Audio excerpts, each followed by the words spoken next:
বনি ইসরায়েলের এক লোক সিরিয়াল কিলার ছিল, খালি মার্ডার করতো, সিরিয়াল মার্ডার। একটা, দুইটা, তিনটা, 10টা, 5টা করতে করতে করতে করতে 99টা মার্ডার করেছে। কয়টা? এলাকায় আছে না কিরকম কেউ? 99টা মার্ডার। কল্পনা করা যায়? 99 জন মানুষকে সে নিজ হাতে হত্যা করেছে। 99 মার্ডার করার পরে তার মনে ভয় আসলো, হায়রে না জানি আল্লাহ আমার সাথে কেমন আচরণ করে আখিরাতে, আমার তাওবা আছে কিনা কপালে জানি না, আমার তো ক্ষমা নাই, কি করব আমি? তো সে লোকজনদেরকে জিজ্ঞেস করলো, আমার ক্ষমা আছে কিনা, এটা কে বলতে পারবে? আমাকে আল্লাহ মাফ করবে কিনা? তারা সবাই বললো, এই এলাকায় এক আল্লাহর ওলি আছে, তার কাছে যাও। সে আল্লাহর ওলির কাছে যেয়ে বলে, ও আল্লাহর ওলি, আমি 99টা হত্যা করেছি, 99টা মার্ডার, আমার কপালে ক্ষমা আছে কিনা তুমি একটু বলো। আল্লাহর ওলি কই, কি বললা? 99টা মার্ডার? হায় হায় সর্বনাশ, তোর কোনো ক্ষমা নাই। এবার যে মার্ডার করছে ও কয়, আমার যেহেতু ক্ষমা নাই, তোরে বাঁচায় রেখে লাভ কি, তোরেও দিলাম শেষ করে। এবার সেঞ্চুরি করে বাঁচাইছে। কথা বুঝতেছেন? আমার যেহেতু ক্ষমা নাই, তো তোরে বাঁচায় রেখে কি লাভ, তোরেও শেষ করে দিলাম। এবার সেঞ্চুরি। সেঞ্চুরি করার পরেও ভয় আছে না নাই অন্তরে? অন্তরে তো আল্লাহর ভয়, কই যাবে? খুঁজতে লাগলো কে সমাধান দিতে পারবে। একজন বললো, ওই এলাকায় একজন বড় আলেম আছে, ওই আলেমের কাছে যাও। সে আলেমের কাছে যেয়ে বলে, আলেম, আমি 99টা হত্যা করেছি, এখন আমার বড্ড ভয় হয়, আল্লাহ আমারে মাফ করবে কিনা, তুমি একটু আমারে বলো। আলেম বলে, তোমার গুনাহ যত বড়ই হোক, আমার আল্লাহর দয়া তার চাইতেও বড়। তুমি কি পাপ করেছো, কি অন্যায় করেছো তুমি? তুমি জানো না আমার রব কত মেহেরবান, তিনি কত দয়ালু, তিনি ভালোবাসার আধার, তিনি করুণার আধার। তোমার পাপ অন্যায় যদি হয় খালের পানির সমান, বিলের পানির সমান, আমার আল্লাহর দয়া সাগরের পানির সমান। তোমার পাপ আর অন্যায় যদি হয় পাহাড়ের সমান, আমার আল্লাহর ভালোবাসার দয়া হচ্ছে আকাশের সমান। তুমি যদি তওবার মতো তওবা করতে পারো, ক্ষমার মতো ক্ষমা চাইতে পারো, চোখের পানি ছেড়ে, চোখের পানির বড় দাম, চোখের পানির মধ্যে বিশাল কারিশমা, এটা আল্লাহ খুব পছন্দ করে। 2 ফোঁটা পানি আল্লাহ পছন্দ করে। এক, জিহাদের ময়দানে শহীদের গা বেয়ে ঝরে পড়া রক্তের ফোঁটা। 2 হচ্ছে অনুতপ্ত বান্দার চোখের পানির ফোঁটা। বান্দা যখন অনুতপ্ত হয়ে চোখের পানি ছেড়ে কাঁদে, তার চোখের পানি চোখ বেয়ে নাকের ডগাবে মাটিতে পড়ার আগেই ওই অনুতপ্ত বান্দার সব গুনাহ আল্লাহ মাফ করে দেয়। সে জিজ্ঞেস করলো, আমার ক্ষমা আছে কিনা? আলেম বলে, আছে, ক্ষমা আছে। তওবার মতো তওবা করো, তাওবাতান নাসুহা, তওবার মতো তওবা করলে আল্লাহ ঠিকই মাফ করবে। সে এতটাই অনুতপ্ত হলো, এতটাই, সে আল্লাহর কাছে ক্ষমা চাইতে শুরু করলো। আলেম পরামর্শ দিল, তুমি যে এলাকায় থাকো এলাকাটা ভালো না, এলাকাটা ছাড়ো, এখানে সব ডাকাতদের এলাকা, তুমি একটা ভালো এলাকায় যাও, ওখানে যে তওবা করে ভালো মানুষ হয়ে যাও। সে নিয়ত করে কাপড় চোপড় গুছিয়ে ভালো এলাকায় যাবে। ঘর থেকে বেরোয়ার সাথে সাথেই মালাকুল মাউত চলে আসছে, তার রুহু কবজ করে ফেলছে। এখন রুহু কে নিয়ে যাবে? ফাজাআত মালাইকাতুর রাহমা ওয়া মালাইকাতুল আযাব। রহমতের ফেরেশতারাও আসছে, আযাবের ফেরেশতারাও আসছে। রহমতের ফেরেশতারা বলে, না না, সে তওবার নিয়ত করেছে, যদিও তওবা করতে পারে নাই, যদিও ভালো এলাকায় যেতে পারে নাই, তওবার নিয়ত করেছে, অনুতপ্ত হয়েছে, ক্ষমা চাওয়ার চিন্তা করেছে, আমরা তার রূহ নিয়ে ইল্লিনে রেখে দেব। আযাবের ফেরেশতারা বলে, না না, 99টা হত্যা করার পরে আরো একটা হত্যা করে সেঞ্চুরি করেছে, এখনো তো ভালোভাবে তওবা করতে পারে নাই, তার রূহটা নিয়ে আমরা সিজ্জিনের ভেতরে ঢুকায় দেব। 2 দল ফেরেশতার মারামারি, এ বলে আমরা নিব, এ বলে আমরা নিব, ঝগড়া আছে না নাই?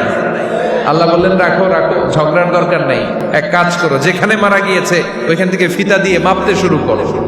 ভালো এলাকাটা যদি কাছে হয় জান্নাতের ফেরেশতারা নেবে, খারাপ এলাকা যদি কাছে হয় জাহান্নামের ফেরেশতারা নেবে। খারাপ এলাকা তো একেবারেই কাছে, ঘর থেকে বেরোয়ার সাথে সাথে মৃত্যু হয়েছে। আর ভালো এলাকা তো অনেক দূর।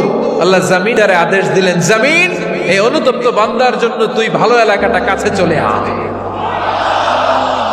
ভালো এলাকাটার জামিনটা তুই সংকুচিত হয়ে যা, যদিও ঘর থেকে বের হয়েছে একেবারে কাছে, খারাপ এলাকা হাজার হাজার মাইল দূরে চলে যা। ফিতা দিয়ে মাপ দিয়ে দেখে, সর্বনাশ, ভালো এলাকাটা তো একেবারেই কাছে, খারাপ এলাকাটা অনেক দূরে। আল্লাহর ফয়সালা অনুযায়ী রহমতের ফেরেশতারা তার রূহকে নিয়ে জান্নাতের ভিতরে ঢুকিয়ে দিয়েছে। 99টা হত্যা করার পরে আরো একটা হত্যা করে সেঞ্চুরি, 100টা খুন করছে। আপনি কয়টা করছেন? আমি কয়টা করছি? তো 100টা খুন করে যদি ও মাফ পেতে পারে আমার আল্লাহর কাছ থেকে, আমরা কি ক্ষমা পেতে পারি না? ওর পাপের কাছে আমাদের পাপ কি? কয় ওয়াক্ত নামাজ ছাড়ছেন আপনি? কয়টা মিথ্যা কথা বলছেন? কতবার ঘুষ খাইছেন? কত টাকা সুদে লাগাইছেন? কত অন্যায় করছেন? কত জুলুম করেছেন? মনে রাখবেন, আপনার পাপ, আপনার অন্যায়, আপনার জুলুম যত বড় হোক না কেন, আমার আল্লাহর দয়া তার চাইতেও বড়। এজন্য আল্লাহ নিজের পরিচয় দিয়ে বললেন, আর রহমান আল্লামাল কুরআন খালাকাল ইনসান আল্লামাহুল বায়ান। আমি রহমান, আমি দয়ার সাগর। আমি কি? আল্লাহ তুমি দয়ার সাগর, রহমানুর রহিম। তোমার দয়ায় পূর্ণ আমার সারানিশিদিন। তোমার দয়ায় পূর্ণ আমার সারানিশিদিন। আলহামদুলিল্লাহ পড়ে। তাহলে বুঝতে পারলাম আমার আল্লাহর দয়ার কোনো শেষ আছে? চিল্লায় বলতে হবে, আছে। দয়া আর ভালোবাসাকে সৃষ্টি করার পরে আল্লাহ তাআলা 100 টুকরা করলেন। কয়শো টুকরা? সবাই শুনতেছেন? কষ্ট হচ্ছে তো উত্তর দিচ্ছেন না যে? কত টুকরা করলেন? 100 টুকরা করে 99 টুকরা দয়া ভালোবাসা আল্লাহ তাআলা নিজের কাছে রেখে দিলেন, আর 1 টুকরা দয়া আর ভালোবাসা আল্লাহ তাআলা গোটা বিশ্বের সবার মাঝে ভাগ করে দিলেন। আমরা সবাই মিলে পাইছি কয় টুকরা ভালোবাসা? উনি রেখে দিয়েছেন কয় টুকরা? ওই 1 টুকরার কিছু অংশ আমিও তো পাইছি, তাই না? আপনি পেয়েছেন, আমরা সবাই পেয়েছি, গোটা বিশ্বের সবাই, আদম আলাইহিস সালাম থেকে শুরু করে কিয়ামত পর্যন্ত যারা আসবে, এসেছিল এবং এখন আছে, সবাই মিলে কয় টুকরা? ওনার কাছে কয় টুকরা? কিন্তু এই 1 টুকরা যে আমরা সবাই ভাগে যোগে পাইলাম, আমাদের ভালোবাসার নমুনা দেখছেন? একজন আর একজনের ভালোবেসে বলে আত্মহত্যা করে ফেলে, আছে না নাই? আছে না? সালমান শাহ মারা গেছে, এই দেশের কয়েকটা মেয়ে গলায় রশি দিয়ে আত্মহত্যা করছে, শুনছেন? অমুক সেলিব্রিটির কি হয়েছে, ছাদ থেকে লাফ দিয়ে পরে মাথা ফাটায় ফেলছে। ভালোবাসা আছে না নাই? যারে ভালোবাসে তার নাম আবার ছেলেরা হাতের মধ্যে কেটে কেটে লেখে। ফরিদপুরে এগুলো নাই আলহামদুলিল্লাহ। হ্যাঁ, প্লাস দিয়ে লেখে, প্লাস। ধরেন আব্দুল্লাহ প্লাস শামিমা, তো এ প্লাস এস, রক্ত দিয়ে লেখে, রক্ত। আমি অবাক হই, নিডেল, সুই দিয়ে কেটে কেটে লেখে আব্দুল্লাহর এ প্লাস শামিমার এস। কি ভালোবাসা! 1 ভাগ ভালোবাসার ছিটে ফোটা সবাই মিলে পাইছে। এইটা ঠেলা যদি এরকম হয়, তাহলে যিনি 99 ভাগ ভালোবাসা রেখে দিয়েছে তার ভালোবাসা বেশি না কম? দেখেন, ছোট্ট বাচ্চাটা রাতে খেতে চায় না, মা যদি বলে খাও, বলে না, খাবো না। আব্বু অফিস থেকে আসুক, আব্বুর কোলে বসে বসে আব্বু আর আমি একসাথে খাবো। এই ছোট্ট বাচ্চাটা কিছু বোঝে না, কিন্তু তারপরও তার বাবার জন্য ভালোবাসা তার হৃদয়ে ঢুকাই দিছে কে? আপনাদের এলাকায় মুরগি পালেন না আপনারা? মুরগি যখন বাচ্চা নিয়ে হাঁটে, দেখবেন মুরগি ছানা ধরা যায় না, ধরতে গেলে মা মুরগিটা কি করে? কামড় দিতে আসে। এই ছোট্ট বাচ্চাগুলোর জন্য মা মুরগিটার হৃদয়ের ভিতরে ভালোবাসা ঢুকাই দিল কে? আমি পত্রিকাতে এমনও দেখেছি, বন্যায় এক মা পানি খেতে খেতে খেতে খেতে খেতে খেতে মরে গিয়েছে, কিন্তু শিশুটাকে একটা বালতির মধ্যে চাপিয়ে মাথায় তুলে ধরে রেখেছে। মা পানি খেতে খেতে নিজের জীবনকে বিলিয়ে দিয়েছে, কিন্তু বাচ্চাটা মরে নাই।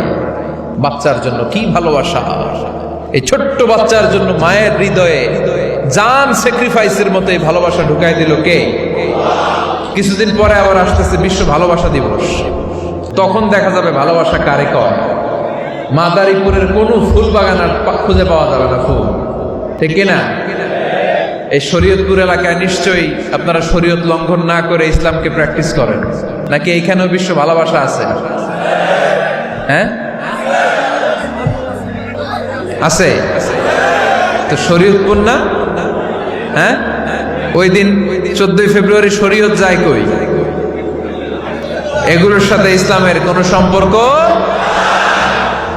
আমাদের প্রতিদিনই ভালোবাসা, সকালে ভালোবাসা, বিকালে ভালোবাসা, সন্ধ্যায় ভালোবাসা, শীতকালে ভালোবাসা, গ্রীষ্মকালে ভালোবাসা। আমাদের ইসলামে শুধু ভালোবাসাবাসি, ঠিক কিনা? রাসূল আমার ভালোবাসা, রাসূল আমার আলো আশা, রাসূল আমার প্রেম বিরহের মূল আলোচনা, রাসূল আমার কাজে কর্মের অনুপ্রেরণা। চিল্লায় পড়েন আল্লাহু আকবার। আমাদের ভালোবাসার কোনো কমতি আছে? 24 ঘন্টা আমাদের ভালোবাসা আছে না নাই? 365 দিন আমাদের ভালোবাসা আছে না নাই? এই জন্য আলাদা করে আমাদের কোনো দিন লাগে না, বিশ্ব ভালোবাসা দিবস দরকার হয় না। যারা মাকে দেখতে পারে না, বাবারে দেখতে পারে না, এরা একদিনের জন্য মা বাবাকে উইশ করতে যায়, আর নাম দিছে বিশ্ব মা দিবস, বিশ্ব বাবা দিবস। কিছুদিন আগে দেখলাম বিশ্ব ডিম দিবস। কি দিবস? আমি কি মিথ্যা বললাম? ছিল একটা বিশ্ব ডিম দিবস। কিছুদিন পরে বানাবে বিশ্ব বাঁশ দিবস, যে যারে বাঁশ দিতে পারে। এরপর একটা বানাইছে শুনলাম বিশ্ব চিন্তা দিবস। তো এটা কি দিবস? কয় এই দিন আমরা সবাই মিলে চিন্তা করি যে আসলে আমাদের কি চিন্তা করা দরকার, আছে না নাই? তো এই যে ওরা বিশ্ব মা দিবস, international mother day, international father day, মা দিবস, বাবা দিবস বছরে একবার ওল্ড হোমে রেখে আসে, বৃদ্ধাশ্রমে। যেহেতু সারা বছর বৃদ্ধাশ্রমে, বছরে একদিনও যদি মারে স্মরণ না করি কেমন হয়? তো একদিন ওই মা দিবসে মারে একটা কার্ড দিয়ে উইশ করে আসে, কিছু টাকা দিয়ে আসে। ওদের তো মা বাবার প্রতি দয়া নাই, শ্রদ্ধা নাই, ভালোবাসা নাই, এজন্য ঘটা করে ওদের দিবস পালন করা লাগে। আমাদের 24 ঘন্টা 365 দিনই ভালোবাসা, তাই এই দিবস ফিবসের আমাদের দরকার নাই। চিল্লায় বলেন ঠিক কিনা?